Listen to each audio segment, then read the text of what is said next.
Welcome back. We have fun here, folks. This oh no!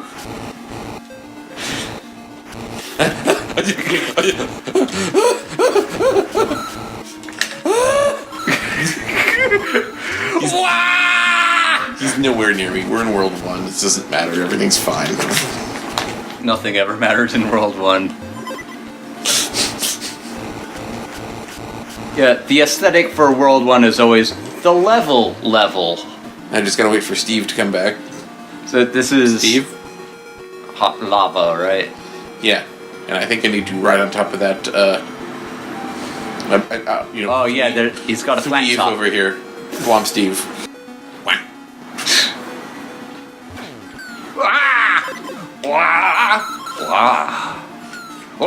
That's a hilarious looking bell.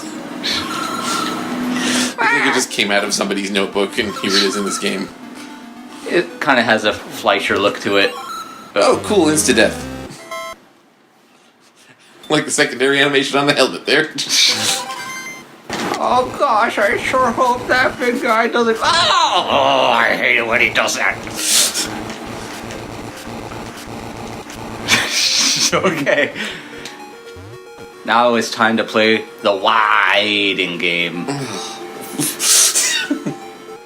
They didn't have to remodel his sprite going one direction to the other because W's look the same in the mirror. Why? And that's why they never use Waluigi in anything. Fine, hurt me, see if I care. I care! Oh. Butt Stomp to Safety.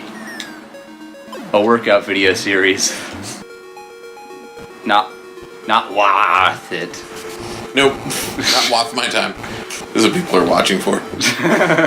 WAP puns. It's a secret WAP. Wow! And here's a door. How come you can walk through him? Oh! How come you can't walk through him? Ooh! Hey, yeah, do it with this one now. Oh! Come on, yeah. Yeah. This is Wario Weavis. I'm gonna wait.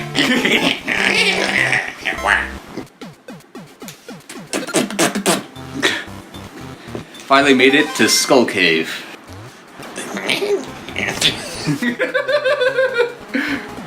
Yeah.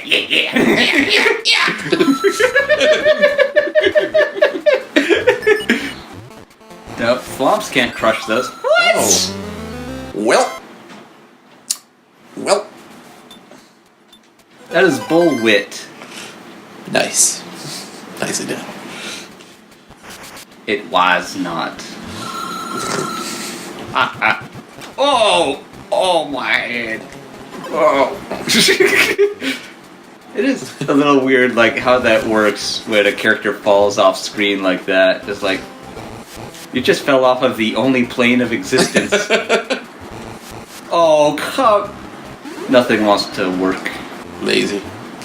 Yeah, that's what Nintendo's known for. Their lack of polish. I mean, considering the hardware, they're doing a great job. Yeah! So many good concepts in Wario Land that just, some of them have, like, moved on to Mario. Like, I know Mario didn't have butt stomping before Wario did it. I think Wario did it before Yoshi, too. What year did this come out? Yes. I see. It came out in 1994. So, yeah, this is before... Butt Stomp didn't happen to... I had spikes on my head. I feel like that should have, made a difference. The old horns. So, Mario didn't do the Butt Stomp until Mario 64, right? Or did he have that in Donkey Kong on Game Boy? Because he had a lot of moves on Donkey Kong Game Boy. He has acrobat moves. I don't know if he had a butt stomp.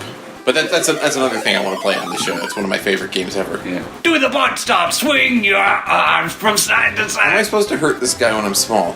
That's how we all feel in this day and age. Oh, okay. Boy, I'd love to get out of there. Oh well.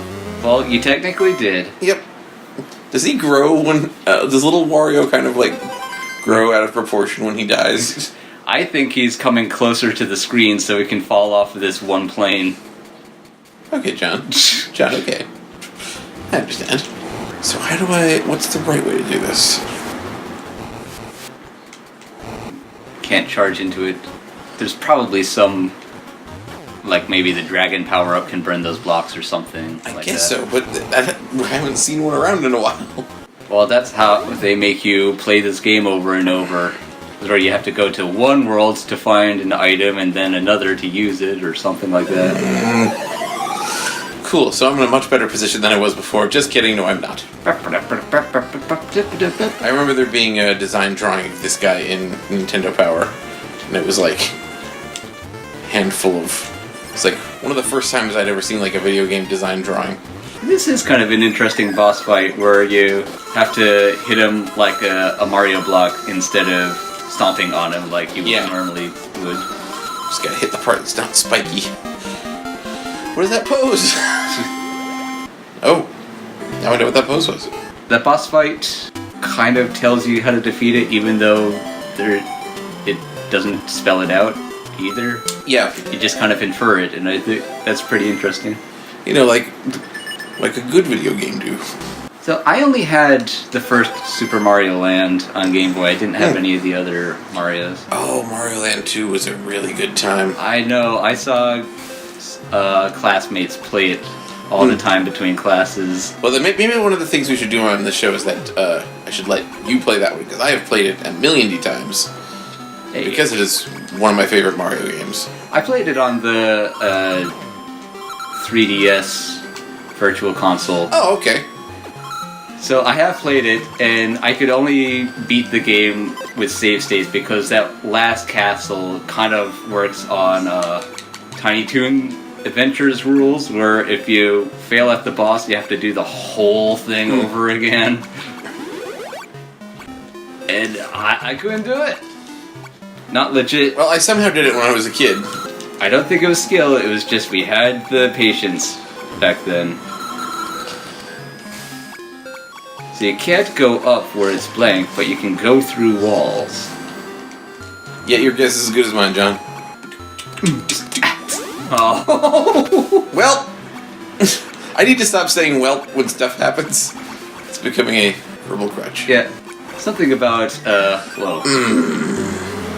really learn your limitations in multitasking when you try to Let's Play. Oh, I see. I probably need to follow it so it'll explode this. So you can't charge when you're underwater? Apparently not. Seahorse! Cut out! Oh, soggy garlic. Oh, great. This is happening again. I mean, it wasn't gonna not happen this time. Kaboom! Wah! Can't butt stomp these. Can't really do anything. Enough of this frivolity. Frivolity. Oh, those don't hurt you until they explode. You can just go right through them. The mines, yeah. Yeah. I wasn't I expecting figured that out. I'm just used to games of this era causing instant death no matter what, but Wario Land was pretty different that way. In future installments, like, nothing could technically kill you, except for time. That's life. It's just very existential when you get down to it. Love these big pissed off sprites. Love them. Everyone is angry. Well, it was the 90s, so that was the thing at the time. Edgy. So Wario is the closest to edgy that Nintendo really has, isn't it? Yeah. But it's the timeless kind. Like, oh, he's like Mario, but he farts. Timeless farts. The timeless farts of Wario J. Wario. I'm getting out of here.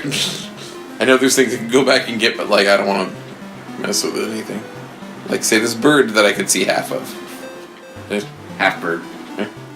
Half bird. Alone in the world. Leave me alone! Oh. Oh. Whoops. Not used to being able to go back in a Game Boy game. It's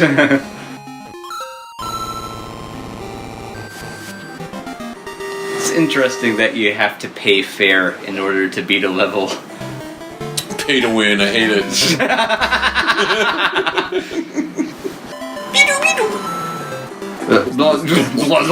Just kind of shift some of the features. Now let's imagine that, like, these faces are, like, halfway between the blocks. Completely different face. Like, look at the confused eyes in the middle of each one. Aw, man. Okay. You can't stomp on those? I can't stomp unless I have the horns. Oh, jeez. The scrolling got a little weird there. Scrolling.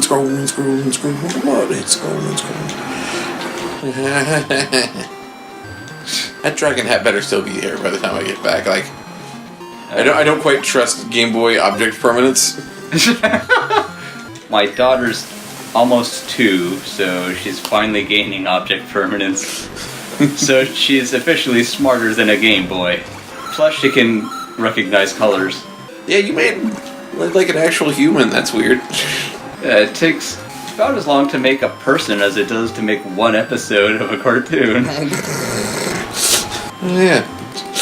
That's why I had 90-some babies.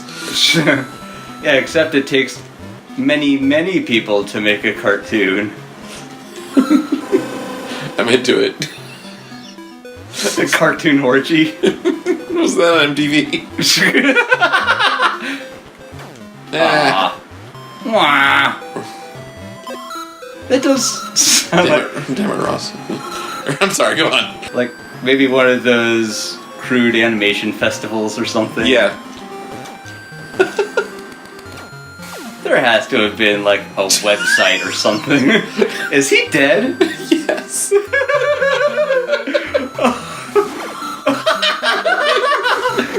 Have you seen, there's a guy on Twitter who is making his own game that is, you know, similar to a Wario Land game, except for it stars this pizza chef. I don't think I've seen that. It's really cool looking. In fact, it has the kind of... It's pixel, but it's hand-drawn pixel, kind of. Like, What, like Earthworm Jim or something? yeah, kind of like that. And it's like, it's the kind of animation I wish a Wario Land game had. Like, Well, what happened there? you know what? Whatever happened in my favor, so I'm just gonna roll with it. Okay. Oh, jeez. I didn't know a side scroller could give me motion sickness, but every once in a while, this area. So these aren't spikes. These stalag spikes aren't spikes. Oh, jeez. Now I'm doing it up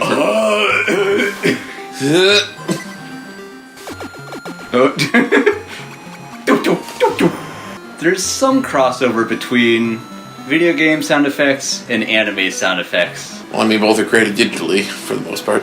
Yeah, I wonder how much is actually a limitation of the hardware and how much of it was just their choice. Purposely, trying to emulate an anime sound. So what was the name of the package that you got for Mighty Magiswords? Like, you had a whole sound library for that. Oh gosh, I honestly don't remember the name of the company. I had to do a lot of searching around.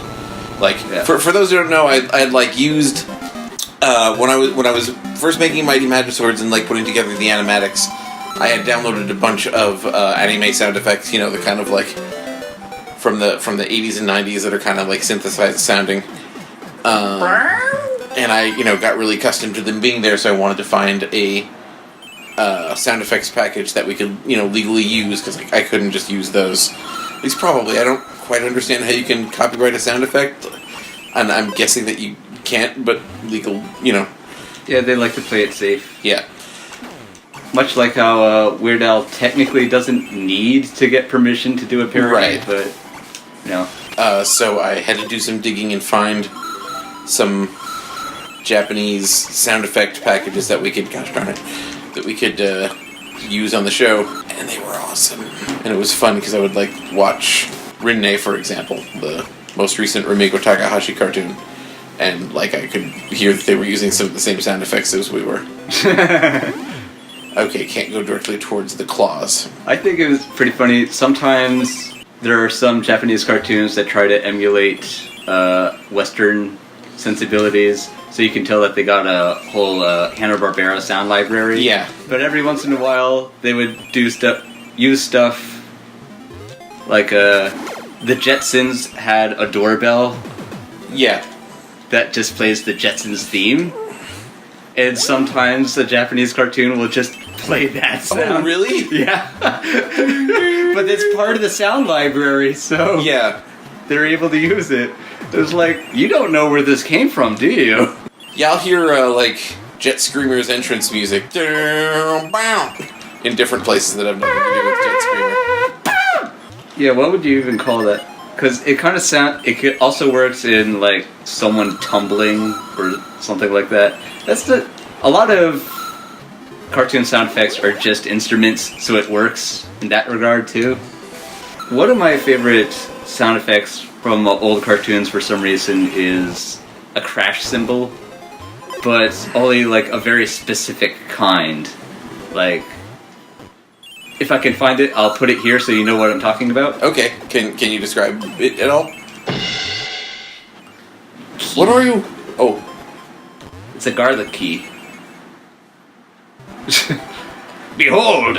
Is that a bomb bat? Because that's hilarious. Do you have to toss it? Oh. What? Oh, you had to backtrack for something. Guess so.